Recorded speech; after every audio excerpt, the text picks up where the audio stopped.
What's going on, guys? It's Zach here, bringing you guys another fantasy football video. This one I'm going to be previewing the Thursday Night Football matchup in Week 9 between the Tennessee Titans and Pittsburgh Steelers. I'll just be sort of going position by position and telling you guys what to expect sort of from a total game environment standpoint, sort of what we should expect in terms of fantasy output from these guys, and sort of giving you guys a gauge in terms of which of these players should be in your lineups.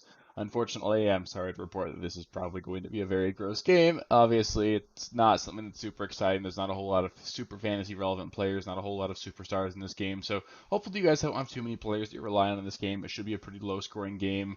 I wouldn't really lean on too many fantasy assets. There's obviously the staples that we're going to depend on every single week, but other than that, nobody that I really want to trust in this game. I wouldn't expect any sort of fun game environment here. So probably going to be a pretty boring game tomorrow, but of course, at least I'll still watch it. I imagine you guys will too if you're watching this video.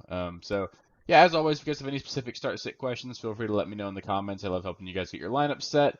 Friendly reminder that I put out every single week. If you are playing a player on Thursday Night Football, make sure you're putting them in the wide receiver or running back slot. Do not use them in your flex spot. You want to make sure that you have that flexibility later on in the week in case an injury pops up or something, so you don't want to lock that flex spot for yourself. So yeah, with that being said, let's just get into the quarterbacks here.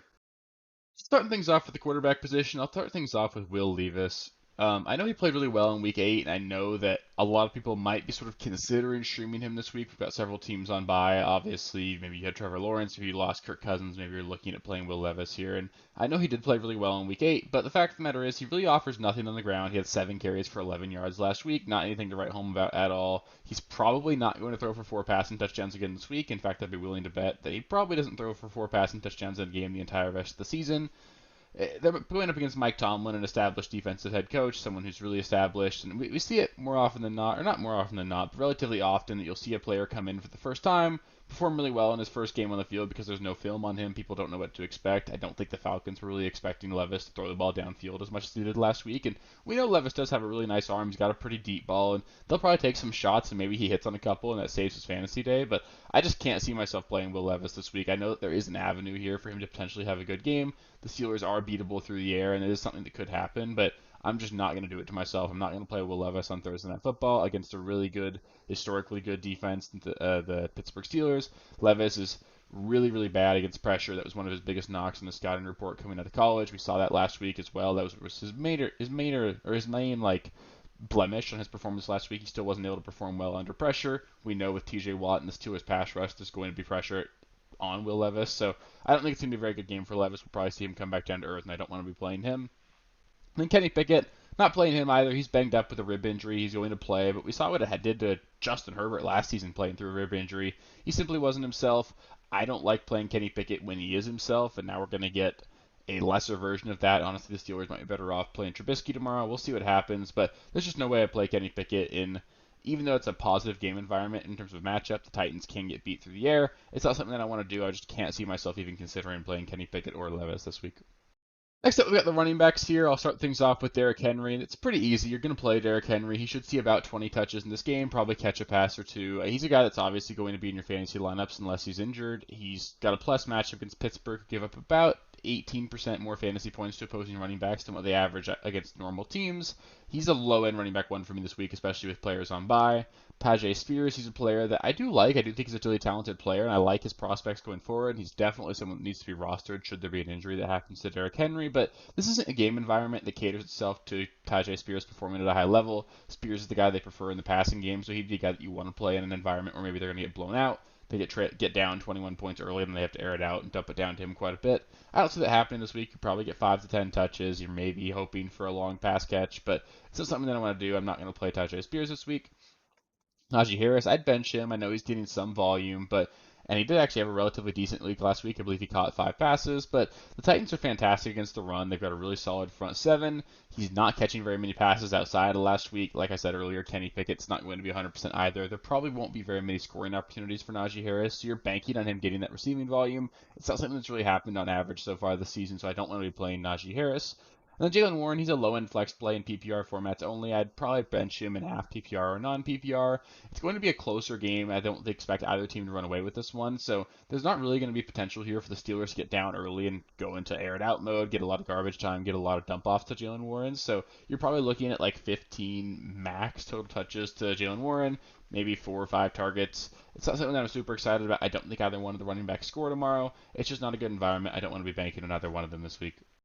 Next, we got the wide receiver position. I'll start things off for the Titans with DeAndre Hopkins. He's a wide receiver 3 option for me this week. I think I'm probably playing him just regardless of format. And I don't think he's obviously going to have the same performance he had last week. He had 0 receiving touchdowns going into week 8, and he left week 8 with 3 of them. So obviously last week is probably going to be the best week of the season for DeAndre Hopkins. But this is a plus matchup. The Steelers can get beat through the air. Hopkins is very clearly the number 1 target in this offense, and Levis does give the Titans an avenue towards potentially having a better offense going forward. So Hopkins would be in my lineup.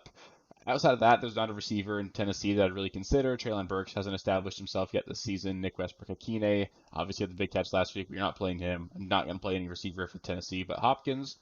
For the Steelers, Diontae Johnson, he's back to being a full-time player, came back from that hamstring injury, gave us a bit of a scare with a missed practice last week, but he was 100% this last week. He saw 14 targets, caught 8 passes for 85 yards. It's a plus matchup against the Tennessee Titans as well. They can get beat through the air. I know that Kenny Pickett's not going to be 100%, but that means you probably just can't throw it downfield as much. We know Diontae Johnson does a lot of his work closer to the line of scrimmage. I think the injury impacts George Pickens more than it impacts Diontae Johnson. I would definitely be playing Diontae this week. He's a solid wide receiver 2 option.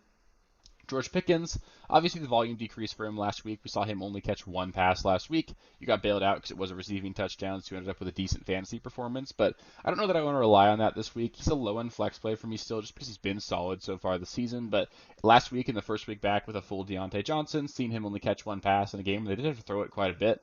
That's certainly concerning. On top of that, like I said earlier, Kenny Pickett's banged up. He probably won't be able to air it out quite as much this week. So the average depth of target is probably going to go down. It's going to cater itself more towards Diontae Johnson performing at a high level. George Pickens, he's just not someone that I'm super confident in. You're hoping for a big play or a touchdown. It could happen. He's a talented player, but I would prefer to look elsewhere if I can. But I get it if you need to play him in a deeper league as a flex option.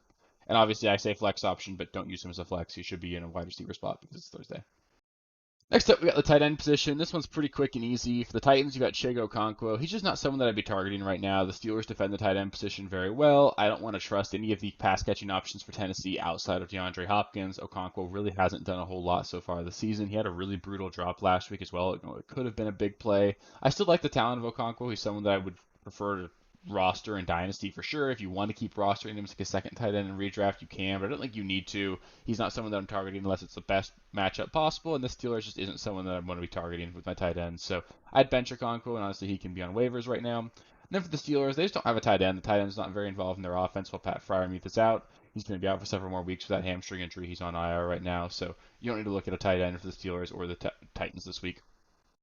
So that'll do it for this week's video of the Thursday Night Football Primer. Quicker video than normal. Like I said earlier, there's not a whole lot of really fantasy relevant options for these teams. I think it's going to be a pretty low scoring game. Obviously not going to be a super exciting matchup, but both of these teams are still alive from a playoff standpoint, so at least we'll get that. They're well-coached teams, well-run organizations, so we should get a relatively competitive game at least. There should be an exciting finish at a minimum. That being said, Saturday morning, you guys will get the start sit video where I'll go over every single other matchup in the rest of the week, help you guys get your lineup set, go over which players should and shouldn't be in your starting lineups, and make sure that you guys are informed as possible heading into week 9. Sunday morning, I'll do the Sunday morning live stream 1 hour before the morning games kick off. That's where I'll go over last second injury updates, any sort of the last second start sit questions you guys might have, answer any questions you have in the comments or in the chat, and really just help get you guys as informed as possible right before those games kick off. So if you want to make sure you get access to all that, just make sure you subscribe to the channel. We're like 910 subscribers right now, so we need 90 more to hit 1,000. If you're watching these videos and you haven't subscribed, please do subscribe to the channel. I'd love to hit that goal of 1,000 at the end of the season, and really just appreciate all the support there. So, of course, as always, if you have any specific start-sit questions, let me know in the comments. I love helping you out there, and if you like the video, please do give it a thumbs up. It helps with the algorithm. It helps you know that I'm doing a good job. So, thank you guys so much for watching, and I'll catch you next time. Thank you guys for watching. If you haven't already, please be sure to subscribe to the channel, like the video, check out these other videos here if you haven't.